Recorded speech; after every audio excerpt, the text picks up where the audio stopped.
Boa noite a todos. Sejam bem-vindos ao Dia de Paz da Sociedade Espírita Beneficente Casa do Caminho de Tambaú. Hoje é a live de número 251, do dia 28 de maio de 2025. Os sorteios do livro e da pintura mediúnica já foram realizados aos presentes aqui na casa. Lembro que dia 22 de junho de 2025, o mês que vem, o Newton e o Diego irão vir a Tambaú para a realização das cartas consoladoras de entes queridos. É um grande momento de alegria e acolhimento para muitas pessoas. Vai ser ali no Centro Cultural. O Evangelho de hoje: a felicidade não é deste mundo, mas se batalharmos e fizermos jus a ela, nós a teremos essa felicidade hoje mesmo. É estar cumprindo nossas provas e expiações, já é uma grande felicidade para cada um de nós. O livro de hoje é O Médico Jesus, de José Carlos de Luca. O item é Mudança de Rumo. Se estás doente, meu amigo, acima de qualquer medicação, aprende a orar e a entender, a auxiliar e a preparar o coração para a grande mudança. Quem disse isso foi Emmanuel. Quando estamos em um lugar que nos desagrada e nos provoca algum sofrimento, a solução mais lógica é deixarmos este local. Quando pretendemos chegar a uma cidade ao norte e pegamos uma estrada ao sul, precisamos fazer uma conversão para alcançar a rodovia correta. Na enfermidade ocorre a mesma coisa. A doença é um aviso de que estamos dirigindo o carro da nossa vida pela estrada errada.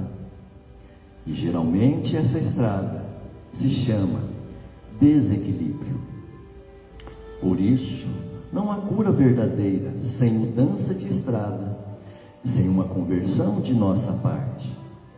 Desacelere o carro da sua vida. Faça uma parada.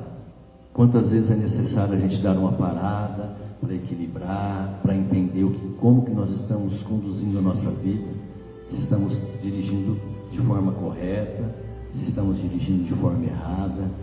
Qual a mudança? Tem tantos ensinamentos para que a gente possa fazer ela a mudança. Então, ter a calma, ter a tranquilidade para que tudo isso a gente possa fazer da melhor maneira a nossa vida. Desacelere o carro da sua vida, faça uma parada. Se você continuar correndo desse jeito, vai se arrebentar na primeira curva das dificuldades, porque muitas vezes nós colocamos assim: a minha missão vai ser essa, e a gente começa a fazer ela, vai indo bem, a gente continua. Quando dá um probleminha, nós queremos abandonar, e aí nós fugimos, achamos que essa dificuldade é tão grande que a gente não quer seguir, e não é bem desta forma, né? Reflita sobre seus atos e caminhos. Como eu tenho agido? Sem nenhum propósito de se culpar pelo que tem feito. Nós não devemos nos culparmos, mas devemos mudarmos e melhorarmos. O objetivo é torná-lo consciente das escolhas que tem feito, estimulando-o a tomar uma nova estrada que o levará ao destino da saúde e da felicidade, que é o que nós todos procuramos, a felicidade.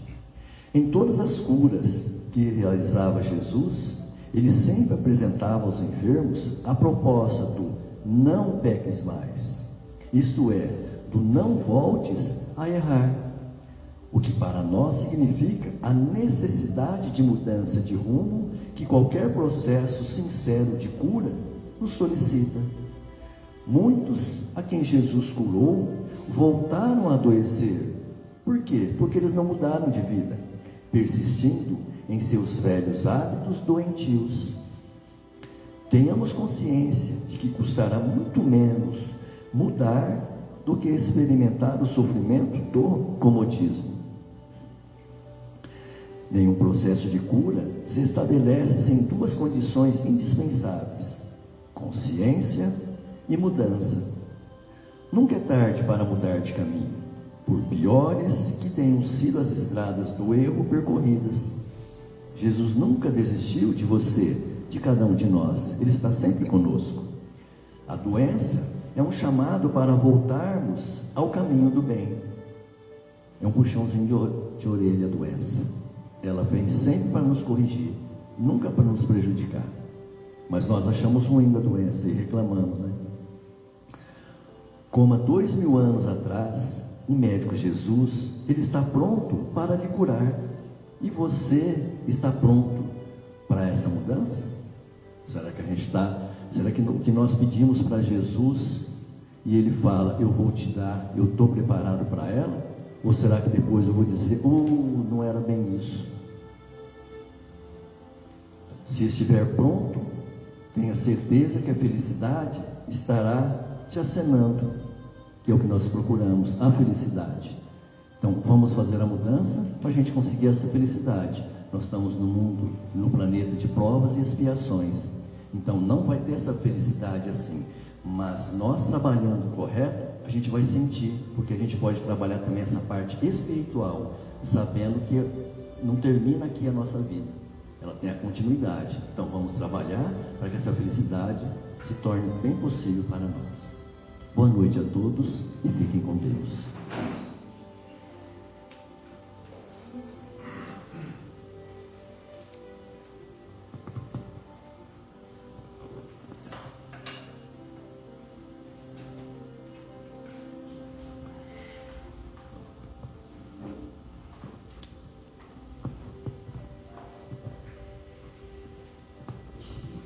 Boa noite a todos novamente. Boa noite. E agora? Como é que eu vou introduzir o tema?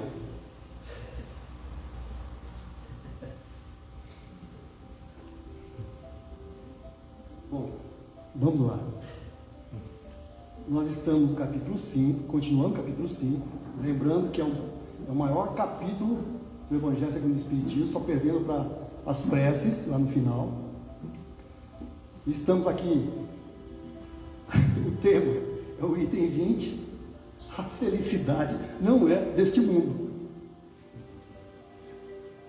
E agora? Depois de tudo que você falou. Vamos lá? Vamos refletir sobre isso, né? Claro. Esse tema, essa mensagem, ela foi ditada por François Nicolas Madeleine, cardeal de Bordeaux, em 1863. Interessante, porque ele nasceu em 28 de 12 de 1795, quando ali na Revolução Francesa, as partes mais cruéis da Revolução Francesa já estavam chegando no fim, né? E desencarnou em 29 de 12 de 1862. Vejam, 29 de 12 de 1862. E essa mensagem ele ditou em 1863. Interessante isso. Da mesma forma que o nosso Lacordaire, que nós vimos há duas semanas atrás, 3 semanas atrás. Ele desencarnou também em 1862 e em 1863 já tinha sido arrebanhado pelo Espírito da Verdade para a equipe que iria compor os espíritos que estariam conosco, ditando, auxiliando na obra da codificação. Vejam só. Faz pensar, não faz? Nós aqui costumamos dizer, não, mas é muito pouco tempo. Para quem? Para aqueles que não se preparam. Não é? E ele ditou outras mensagens. Essa que nós vamos refletir hoje, a felicidade não é deste mundo, item 20, do capítulo 5 que nós vimos. Depois no capítulo 17, mais 2 mensagens dele. O capítulo 17 trata do tema sede perfeitos. E o item 8 do capítulo 17, sede perfeitos, é a virtude. É uma mensagem dele também. E depois, no mesmo capítulo, os superiores e os inferiores. Também dele. E tem também mais 2 mensagens dele na Revista Espírita. A primeira é uma homilia na Sociedade Espírita de Paris, que foi o primeiro centro espírita do mundo. E depois, Casa do Caminho não, viu gente? Caso Camilo já teve lá com Pedro, né? E depois São Paulo, precursor do Espiritismo, também dele. A felicidade não é deste mundo, é uma citação do Eclesiastes, um dos livros da Bíblia, do Antigo Testamento, cujo escrito é atribuído a Salomão, embora haja dúvidas. Só que essa frase, a felicidade não é deste mundo, nós não encontramos ela ipsis literis na Bíblia. Alguns estudiosos, como Herculano Pires, atualmente Haroldo Dutra, concluíram que o François Madeleine, ele fez uma síntese da natureza das informações, dos conhecimentos, dos registros típicos do Eclesiastes. Ou seja, não é coisa boa. Coisa complicada. Não é? Mas enfim, sigamos. Começa assim. Não sou feliz. É o texto. A felicidade não foi feita para mim. Exclama geralmente o homem em todas as posições sociais. Todas. Isso, meus caros filhos, prova, melhor do que todos os raciocínios possíveis, a verdade dessa máxima do Eclesiastes. A felicidade não é deste mundo. Nem a riqueza, nem o poder, nem mesmo a florida juventude são condições essenciais da felicidade. E aí, o que é felicidade plena? Essa que nós, de forma tão afoita, buscamos. O que é? Não sabemos o que é felicidade plena. Estar feliz o tempo todo, na nossa vida, com todos, não é possível no nosso mundo. O que vem a ser essa felicidade plena? Como ser feliz plenamente no mundo impermanente, que flui? Nós já comentamos isso, vamos repetir quantas vezes forem necessárias. Com a visão da matéria, nós nos apegamos a coisas, a ideias, a pessoas que fluem. E quando uma dessas perdas acontece, vem a tristeza, vem a revolta, vem a depressão, no limite o suicídio. Como estaria feliz vendo ao meu redor tanta infelicidade?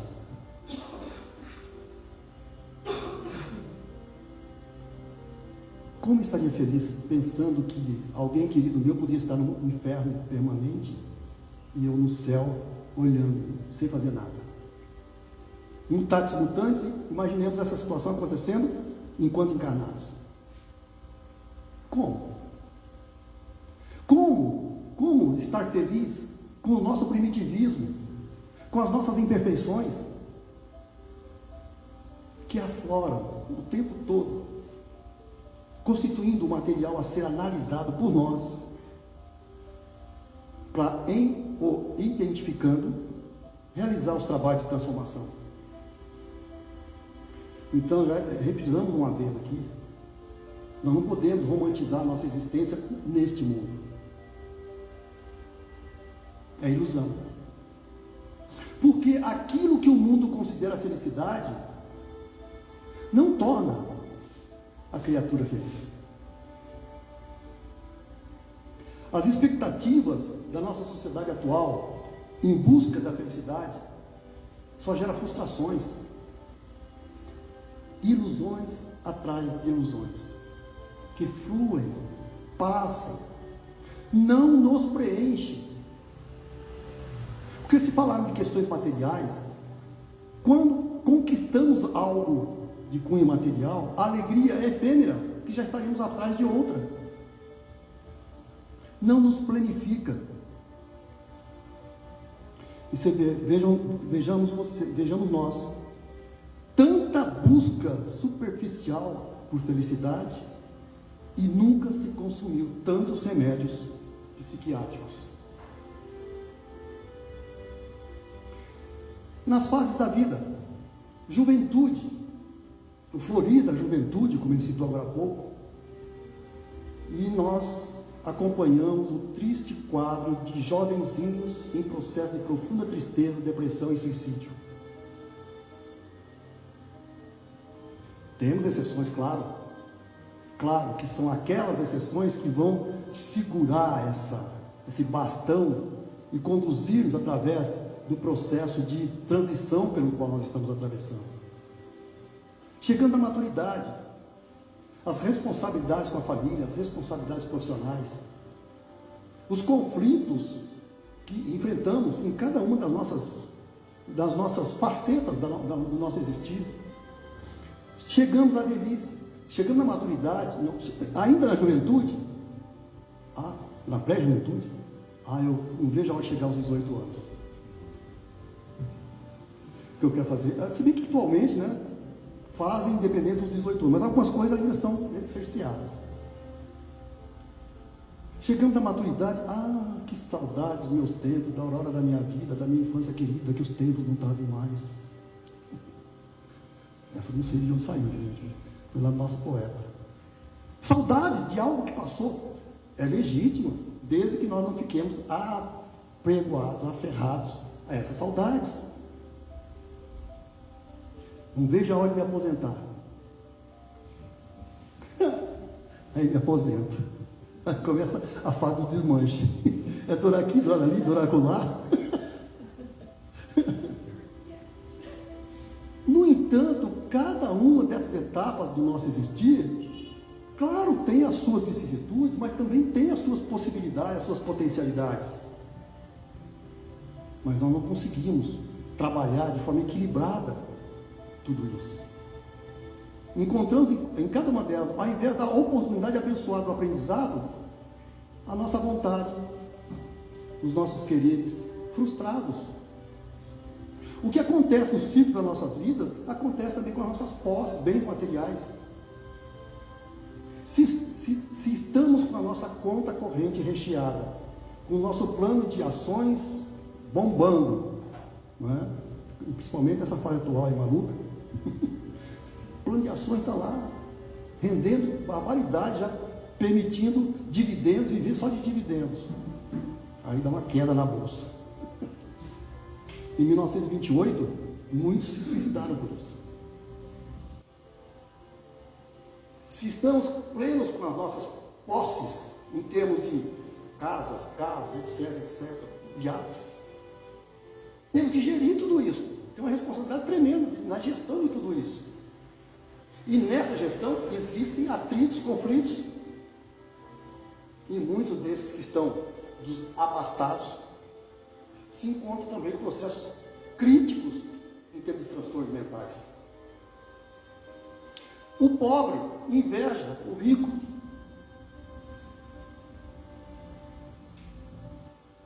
Sem levar em consideração as situações pelas quais esse rico, do ponto de vista material, enfrenta.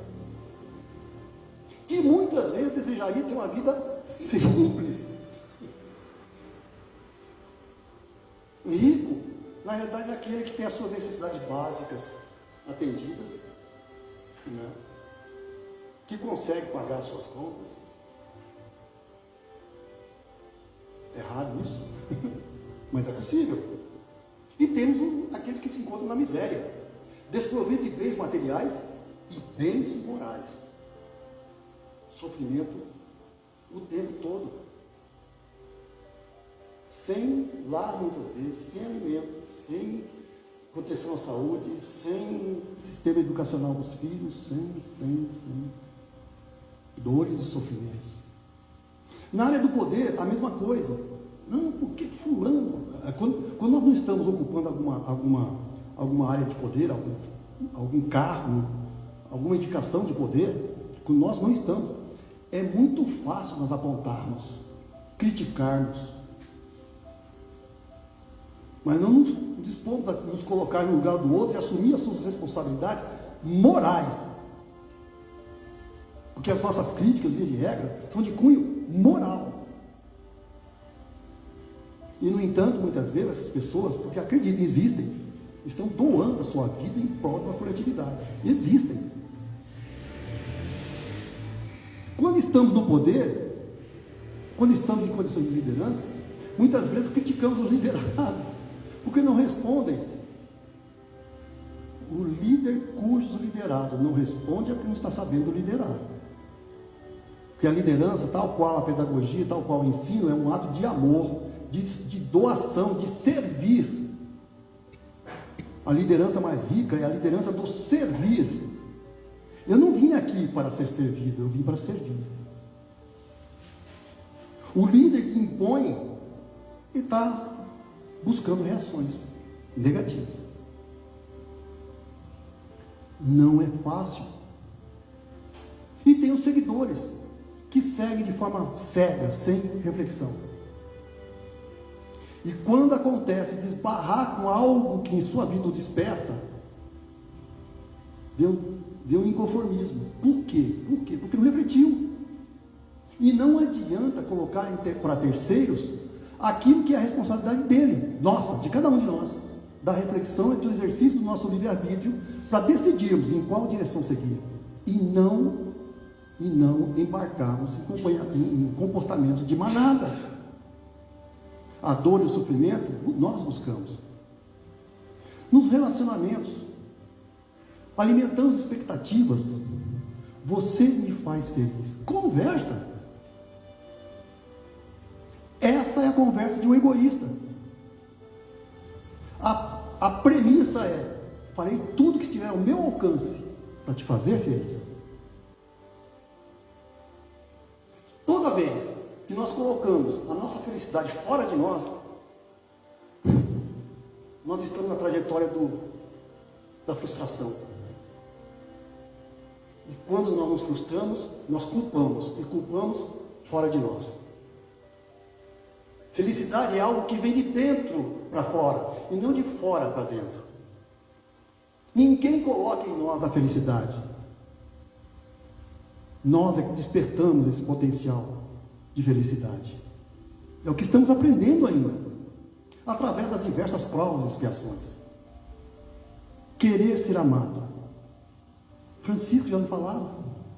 Amar que ser amado.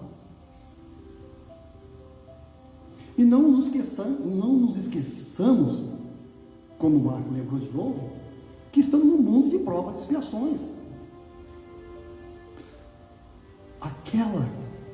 Aquela garotinha que fez nossos corações ficarem que nem malucos na nossa adolescência, quase saindo do peito, e que nós não conseguíamos respirar quando as víamos.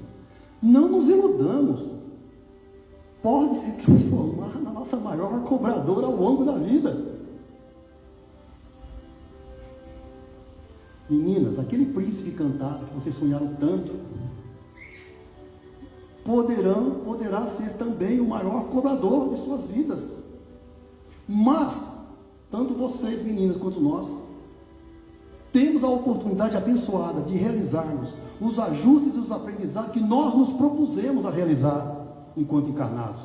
Esta é a visão que temos que ter. Quando desenvolvemos em nós essa visão, quando as provas nos visitam, quando as expiações nos visitam, nós saberemos reagir com a coragem moral necessária para realizarmos o aprendizado nelas contido.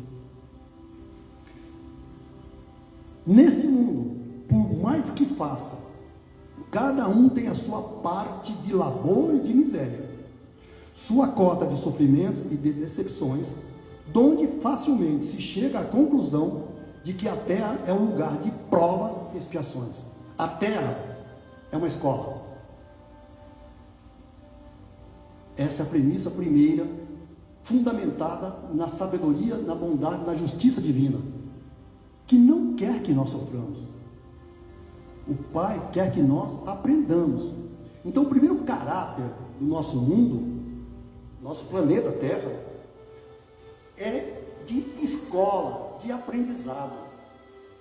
Só que alguns de nós, não sei se tem pessoal aqui da área de pedagogia, somos renitentes, aprendizes renitentes.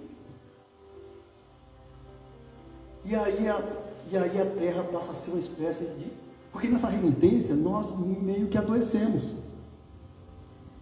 E aí, nessa situação, a Terra se transforma, passa a ser o quê? Um hospital. De escola para acolher doentes. Hospital. E alguns aprendizes renitentes, doentes, que chegam às raízes da loucura. Aí a prática dos crimes e tudo mais. Nesse sentido, a terra se transforma para essas criaturas em uma penitenciária, que recolhe essa criatura em desequilíbrio para o seu próprio bem. Um pouco diferente da justiça humana nos dias atuais, embora a premissa seja a mesma, não é? Recolhe para o seu próprio bem, para que ele se recupere ao mesmo tempo que evita de continuar causando prejuízo à coletividade. Penitenciária. O Carlos Bacelli, no livro A Sombra do Abacateiro, o abacateiro é um que ficava lá em Ubatuba, que Chico se reunia com o pessoal, fazia várias reuniões com esse povo todo lá. Atualmente, esse abacateiro não existe, lamentavelmente. Então, o memorial ao Chico, lá em Ubatuba, retirou esse tronco, tratou e ele está exposto lá no memorial em Ubatuba. Belíssimo. Mas numa dessas reuniões, Chico disse que Emmanuel costuma dizer que criminoso é sempre um de nós que foi descoberto. Emmanuel costumava dizer para o Chico isso, que criminoso é sempre um de nós que foi descoberto. Isso porque não existe aquele desprovido de sombras, das sombras do nosso primitivismo, das encrencas internas. Ou seja, sob o ponto de vista das leis de Deus, neste enfoque, não há quem não seja criminoso. Atenuando, eu prefiro atenuar, todos somos aprendizes. Só que alguns mais renitentes e outros mais renitentes ainda. Assim, pois, os que pregam que ela, a terra, é a única morada do homem e que somente nela e numa só existência que lhe cumpre alcançar o mais alto grau das felicidades que a sua natureza comporta, iludem-se e enganam os que os escutam, visto que demonstrado está, por experiência multissecular, que só excepcionalmente este globo apresenta as condições necessárias à completa felicidade do indivíduo. Se o homem ajuizado é uma raridade neste mundo, o homem absolutamente feliz jamais foi encontrado. Gente, Jesus chorou. No livro A Vida Escreve, capítulo 27, psicografado por Francisco Cândido Xavier, Eurípides, em um dos seus desdobramentos, teve uma visão de um encontro com Jesus. E ao se aproximar, ele pergunta: Senhor, por que choras? O interpelado, Jesus, não respondeu, mas, desejando certificar-se de que era ouvido, Eurípides reiterou: choras pelos descrentes do mundo? Em Levado, o missionário de Sacramento, município onde nasceu Eurípides, notou que o Cristo lhe correspondia agora ao olhar.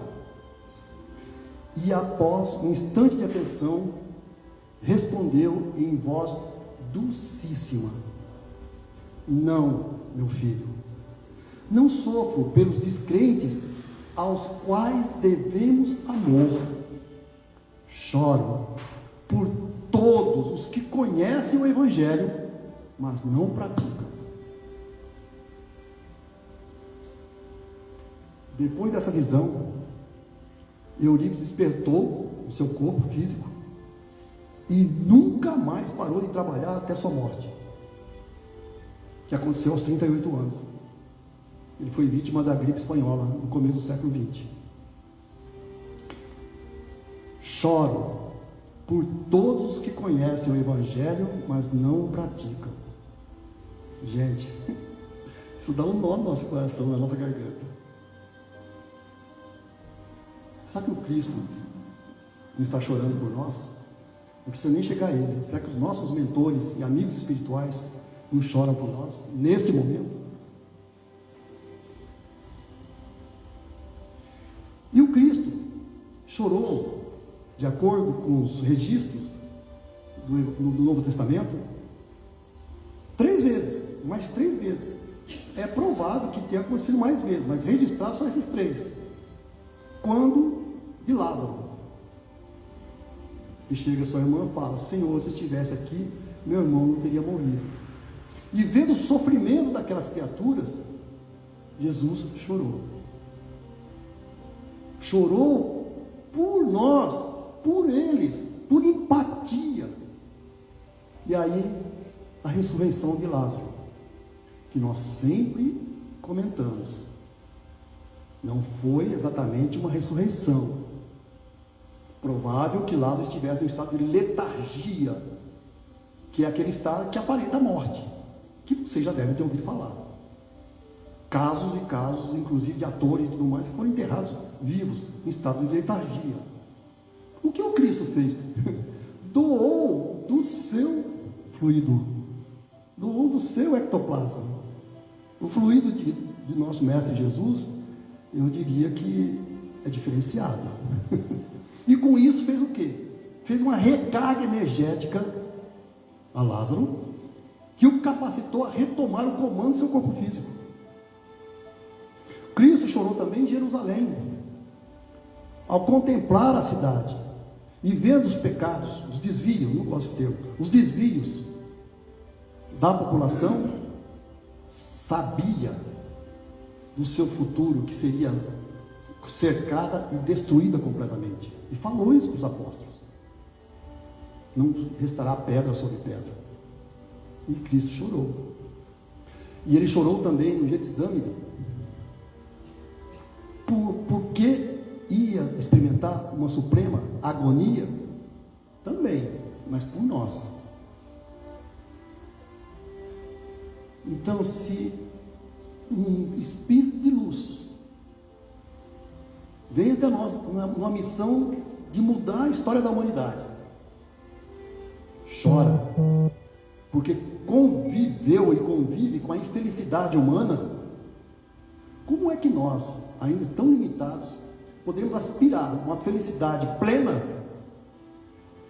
em um momento, uma história nossa, no qual presenciamos e convivemos com tantas dificuldades, com tantas situações lamentáveis que ainda permanecem entre nós? Em que consiste, afinal, a felicidade na Terra? É coisa tão efêmera para aquele que não tem a guiá-lo, a ponderação que por um ano, um mês, uma semana de satisfação completa, todo o resto da existência é uma série de amarguras e decepções. E aí nós fazemos um link com o livro 4, capítulo 1, Esperanças e Consolações, de O Livro dos Espíritos, que trata sobre felicidade e infelicidades relativas a um capítulo inteirinho. Mas aqui especificamente, na questão 922, Kardec pergunta: mas não há nada que esteja ao nosso alcance enquanto encarnados? Sim. Felicidade relativa para a vida material, a posse do necessário. Ou seja, criaturas que estão em extrema pobreza e miséria não estão felizes, não podem estar felizes, resignados, resilientes, não felizes. Aqueles que estão na abundância excessiva, por mais que se mantenham insensíveis à dor do próximo, não estão completamente indiferentes. Então, é verdade que a nossa civilização forjou novas necessidades, mas também criamos com isso recursos capazes de atender essas novas necessidades. Então, pensar o que é necessário para a vida material, para a vida moral: a consciência tranquila. A consciência tranquila. Lembram-se? Questão 621.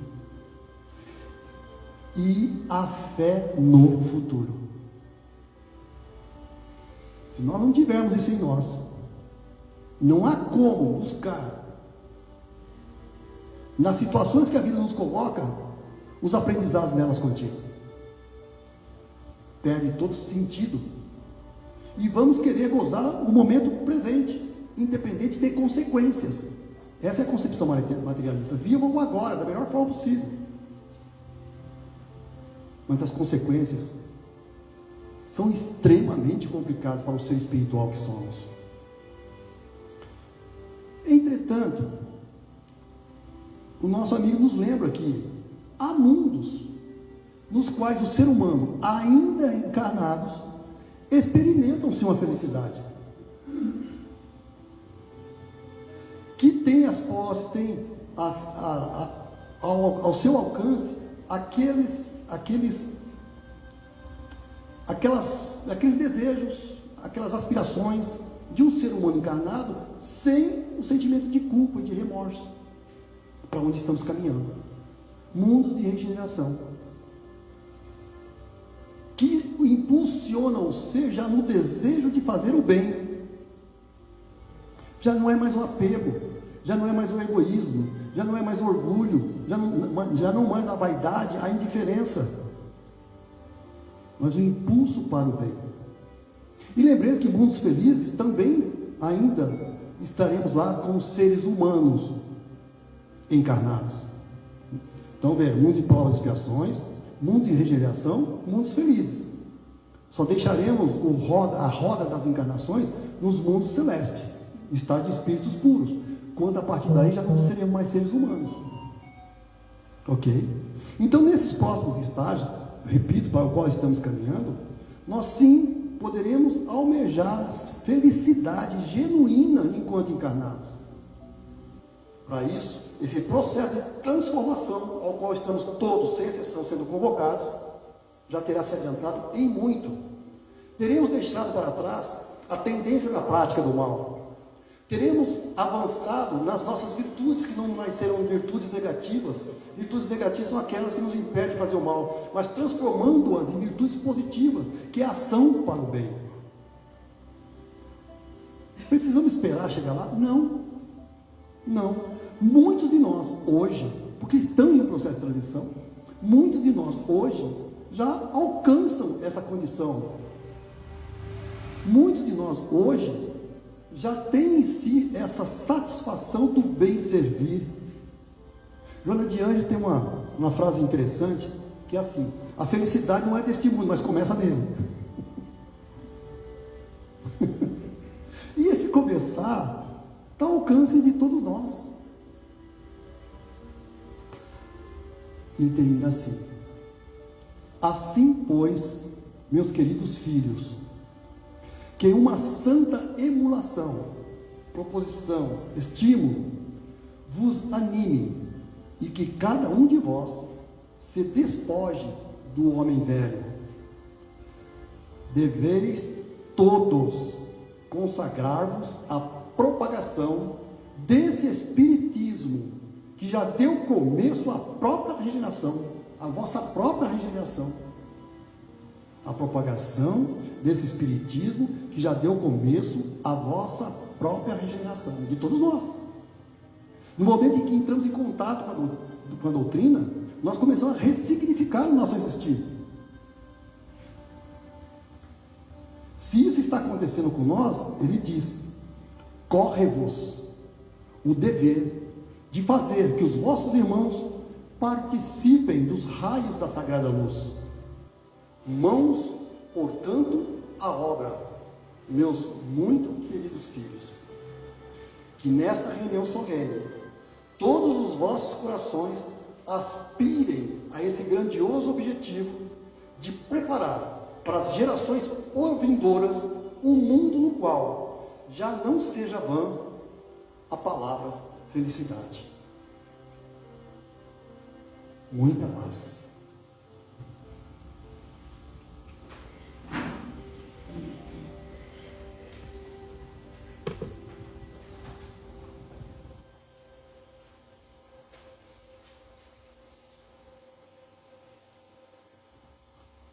Pai de infinito amor,